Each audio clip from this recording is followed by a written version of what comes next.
Troisième et dernière partie de l'Africa Newsroom. Le plateau est toujours au complet avec nos invités, Karine Orio, Aboubacar Lalo et de notre éditorialiste Malika Cher. L'actualité économique à présent, mission accomplie pour Afreximbank. La Banque africaine d'import-export a mobilisé plus de 3 milliards de dollars en avance sur le calendrier initial. L'établissement s'est en effet donné jusqu'au 31 décembre 2016 pour mobiliser cette somme à travers des eurobonds. Les détails avec Idelette Mirabel. L'institution multilatérale dédiée aux finances et à la promotion du commerce intra-extra-africain Afreximbank a mobilisé plus de 3 milliards de dollars, dont environ 1 milliard grâce à l'émission d'eurobonds. Avec ce quota, l'entreprise prend de l'avance sur le calendrier initial. La Banque africaine d'import-export s'était donnée jusqu'au 31 décembre 2016 pour mobiliser cette somme à travers des eurobonds, des prêts syndiqués et d'emprunts auprès de certains pays et institutions financières. Nous avons déjà dépassé ce montant, élevé plus de 3 milliards de dollars, dont environ 1 milliard grâce à l'émission d'emprunts obligataires libellés en dollars. L'institution financière ne dispose pas d'assez de ressources pour répondre à l'explosion des demandes de financement des économies du continent, affectées depuis 2 ans par la chute des prix des matières premières sur les marchés internationaux. Pourtant, l'objectif d'Afreximbank reste le même, faire la promotion du commerce intra- et extra-africain. Il faut dire que c'est surtout pour ce qui concerne le commerce africain, donc c'est l'un des, peut-être on pourra dire, des commerces les plus faibles. Et on constate tout simplement que les transactions, pour ce qui concerne l'Afrique, les transactions intra, donc sont encore plus faibles. Nous appliquerons plus de relations avec l'extérieur que de relations avec les pays africains. Depuis le démarrage de ses activités en 1994, Afreximbank, basé au Caire en Égypte, a décaissé plus de 35 milliards de dollars de facilités de crédit aux établissements financiers et aux entreprises originaires de ces 38 pays membres. L'institution multilatérale dédiée au financement en Afrique reste ancrée sur le commerce intra- et extra-africain. Malik, comment analyser cette performance d'Afreximbank ? Je pense qu'il y a une bonne rémunération aussi de l'eurobond qui fait qu'aujourd'hui, il y a eu des investisseurs qui ont été présents justement pour investir dans cet eurobond. Il y a aussi un marché qui est intéressant, le marché intra-africain. Nous savons tous que le commerce international, c'est l'Afrique qui en est la locomotive aujourd'hui. Je ne dis pas que c'est le continent qui prend le plus de part à ce commerce international. C'est encore très, très, très faible.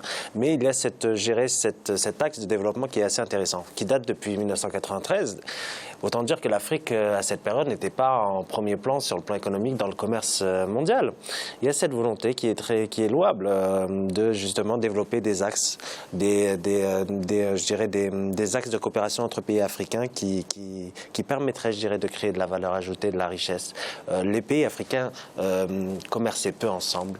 Je pense que cette banque a le mérite de s'y intéresser davantage, alors que beaucoup sont plutôt dans une autre logique. Et je pense que c'est une bonne chose. Et ça ne m'étonne pas qu'ils y arrivent avant la fin de l'année. Karine, quel bilan faites-vous finalement des activités d'Afreximbank ? Alors c'est plutôt un bilan positif, comme le disait Malik. Effectivement, les efforts sont louables. Ce n'est pas la première fois qu'ils font une levée de fonds. Hein. Ils en ont fait plusieurs en 2009, en 2011 et il me semble en 2013. C'est très très bien. Ça va permettre justement à la banque de prêter à des clients, de favoriser, de dynamiser justement tout le commerce, en tout cas sur le continent. Donc c'est plutôt une bonne nouvelle pour comme ils l'appellent très souvent, de refinancement. Monsieur Lalo. Oui, mais moi, je dirais, I have a dream. C'est-à-dire, tout simplement parce que je vois en cette Afreximbank, qui a 23 ans maintenant d'existence, peut-être les prémices de la création d'une monnaie africaine. Pourquoi pas? Pourquoi pas? C'est-à-dire sous l'égide, par exemple, d'Afreximbank, remplacer demain, pourquoi pas, le FMI et la Banque mondiale, justement, qui nous pressurent et qui nous imposent des conditions très contraignantes. Là-dessus, il y a ce vieux projet, justement, de monnaie africaine. Il y a ce vieux projet aussi, le plan de Lagos de 1980, justement, donc, disait tout cela, mais ça n'a jamais été appliqué. En 1980 déjà, donc à Lagos, on avait mis au point ce que sera l'économie africaine. Et comme maintenant, comme Malik le disait effectivement, donc l'Afrique c'est le continent de l'avenir, même s'il pèse que 3% donc de l'économie mondiale. Mais demain, je pense que on viendra plutôt en Afrique prêter de l'argent. Et c'est ça, moi, mon rêve. Alors, sur le continent africain, 4 pays autorisent l'avortement. Dans beaucoup d'autres, il existe des conditions plus ou moins strictes. Et dans 11 pays, il est totalement interdit d'interrompre une grossesse. Au Sénégal, la question est au cœur des débats. C'est un reportage d'Ella Jinjaï, notre correspondant. Plus de 51 000 cas d'avortement clandestins sont répertoriés chaque année au Sénégal, selon une récente étude de l'Association des femmes médecins. Une étude qui relance le débat sur l'interruption volontaire de grossesse pour les cas de viol ou d'inceste. En 2010, 3,6% des décès maternels étaient liés à un avortement à risque. Il faut ajouter à cela un autre chiffre qui est la conséquence directe de cette réalité. 3% des femmes incarcérées dans les prisons sénégalaises ont été condamnées pour infanticide. Il faut savoir que les avortements à risque sont un problème de santé publique. C'est un gros problème et qui intervient sur le taux de mortalité maternelle au Sénégal et partout dans le monde d'ailleurs. Et donc, clairement, nous, pour lutter contre la mortalité maternelle, ce point est important pour nous. Une idée loin de faire l'unanimité dans un pays fortement attaché à la religion. Les religieux voient à travers une éventuelle légalisation de l'avortement la porte ouverte à la dépravation des mœurs. Nous leur proposons d'abord de savoir raison garder, de ne pas essayer de transposer chez nous des cultures et des traditions qui ne sont pas les nôtres. D'ailleurs, cette histoire d'avortement généralisé, médicalisé, que l'on utilise de manière pompeuse, à mon avis, c'est des slogans trompe-l'œil, parce que tous les avortements sont médicalisés. Vous n'avez jamais vu un avorteur utiliser un marteau, un burin et une paire de tenailles. Il y a une réalité. Il ne faut pas qu'on se voile la face. Il faut qu'on ose dire la vérité. Il faut qu'on ose soulever les problèmes. Qu'on ne fasse pas une politique de l'Autriche où les gens ferment les yeux pensant que les problèmes vont se régler. La législation du Sénégal sur l'avortement fait partie des plus restrictives au monde. Une interruption volontaire de grossesse n'est autorisée qu'en cas de danger pour la vie de la mère. Pour ce faire, 3 médecins différents doivent attester que la vie de la mère est réellement en danger et qu'elle ne peut être sauvée que par une interruption de la grossesse. La décision de ces 3 médecins est ensuite envoyée à l'ordre des médecins. Karine, êtes-vous favorable à la légalisation de l'avortement médicalisé en Afrique? Oui, moi je suis favorable à effectivement la légalisation de l'avortement médicalisé parce qu'en effet, on se rend compte qu'il y a beaucoup d'avortements clandestins qui entraînent le décès effectivement de ces femmes-là et que c'est généralement fait dans des conditions qui sont des conditions quand même assez précaires. Si ce n'est pas des décès, c'est des cas de stérilité, c'est des cas de maladie, c'est très très grave. Donc je pense que c'est toujours mieux d'encadrer. Effectivement, quand on entend ceux qui refusent effectivement l'avortement médicalisé, qui évoquent le fait de la religion, enfin, 2 minutes, même si la dame l'a bien dit tout à l'heure dans le documentaire, c'est un problème de santé publique, c'est dangereux de mettre... pour moi, ces femmes-là sont en danger, elles prennent des risques pour leur vie.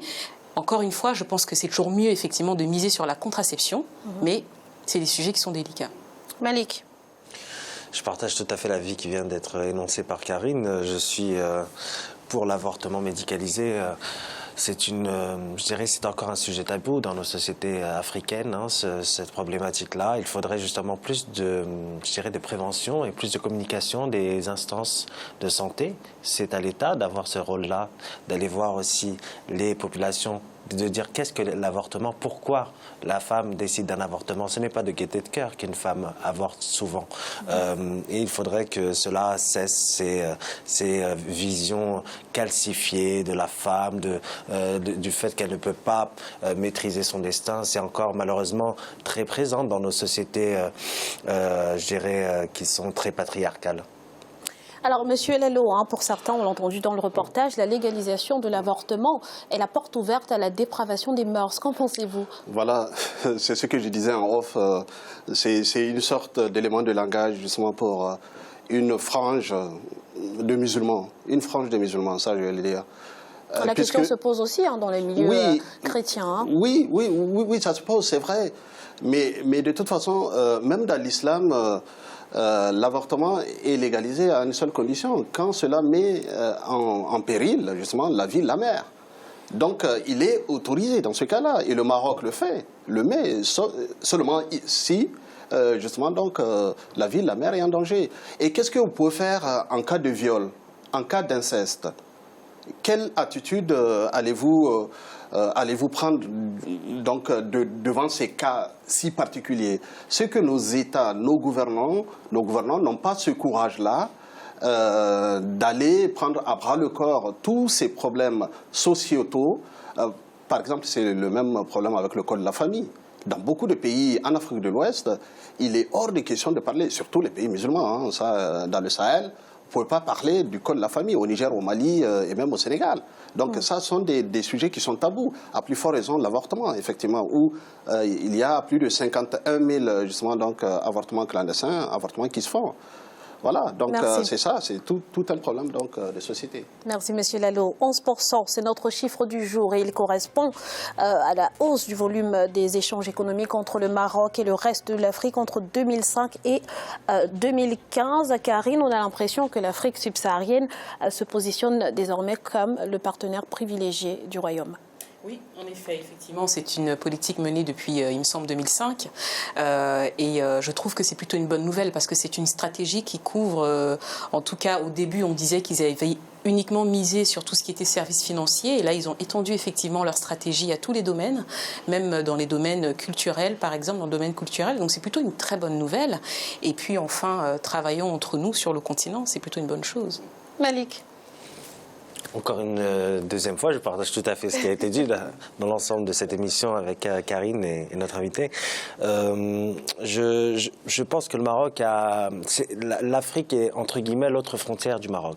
Le Maroc est africain, le Maroc se situe sur le continent africain, mais son autre frontière c'est l'Afrique subsaharienne. À défaut de ne pas avoir d'espace commun avec l'Algérie et la Tunisie pour blocage politique, et je le regrette qu'il n'y ait pas justement cette union du Maghreb sur le plan économique, le Maroc a décidé d'aller vers les autres pays africains, justement pour diversifier davantage son économie, pour la rendre plus attractive. Et je dirais que c'est toujours lié à l'offensive diplomatique, parce qu'on sait très bien que le Maroc a été en retrait durant toutes ces années sur le plan politique, et notamment de sa non-adhésion, enfin depuis 1984 à l'Union africaine, ex-OUA, du fait justement de revenir sur le plan économique, c'est aussi un atout pour sa diplomatie et d'essayer de peser sur le sujet qui est un peu sensible du Sahara occidental.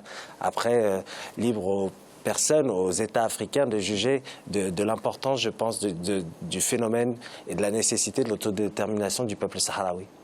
Alors, Monsieur Lalo, Karine a évoqué quelques points, mais quels sont les grands axes de cette coopération entre le Maroc et le reste du continent? Mais les grands points, c'est surtout ce qu'il faut retenir, c'est cette offensive justement de charme que le roi Mohamed VI donc, est en train de faire. Récemment, il était en Afrique de l'Est, en Tanzanie, je pense, et dans d'autres pays. Et là, c'est vrai, comme le disait Malik et Karine aussi, je suis d'accord avec elle. Donc, il y a une place qui est libérée par l'Algérie, par exemple, qui était le pays moteur. L'Algérie, on sait bien, avec tous les problèmes maintenant économiques qu'elle a, un chef d'État qui est, un tout petit peu impotent, il faut dire les choses justement telles qu'elles sont. Et donc, le Maroc, et ce n'est pas une nouveauté, puisque depuis un certain nombre d'années, le Maroc est en train de développer, donc avec des entreprises marocaines donc, qui s'implantent au Sénégal, en Côte d'Ivoire, mais aussi au Gabon, parce que ce sont les trois pays phares où donc l'économie marocaine est très présente. Dans les télécommunications, avec Etisalat Maghrebia, donc ces sociétés de téléphonie et de télécommunications sont maintenant très présentes à Abidjan, à Dakar et même à Libreville. Malik, très rapidement. Très rapidement, toujours, Graziella. Le Maroc a pris une avance certaine, mais il ne faut pas sous-estimer l'Algérie et la Tunisie. L'Algérie pour ses capacités financières, qui peut revenir sur le devant de la scène. Et je pense que la crise économique actuelle en Algérie, c'est l'occasion formidable pour l'Algérie d'occuper le terrain africain. Mais bien évidemment, le Maroc a pris une avance incontestable dans ce domaine. Merci Malik. C'est à présent la fin de cette émission. Le dossier du jour de ce mardi sera consacré à la densification des investissements dans les infrastructures routières en Afrique. Karine Oriot, merci d'avoir été sur ce plateau. Je rappelle que vous êtes donc journaliste camerounaise. Monsieur Aboubacar Lalo, merci également pour votre participation. Merci Graziella, et c'est toujours un bonheur de donner la parole aux Nigériens et au Niger. Je rappelle que vous êtes professeur donc nigérien et Malik. Merci d'avoir été avec nous. Merci à vous Graziella et bonsoir à tous ceux qui nous ont suivis. Merci à vous, chers téléspectateurs, de nous avoir suivis. Restez sur Africa 24 dans un instant, le journal de la rédaction.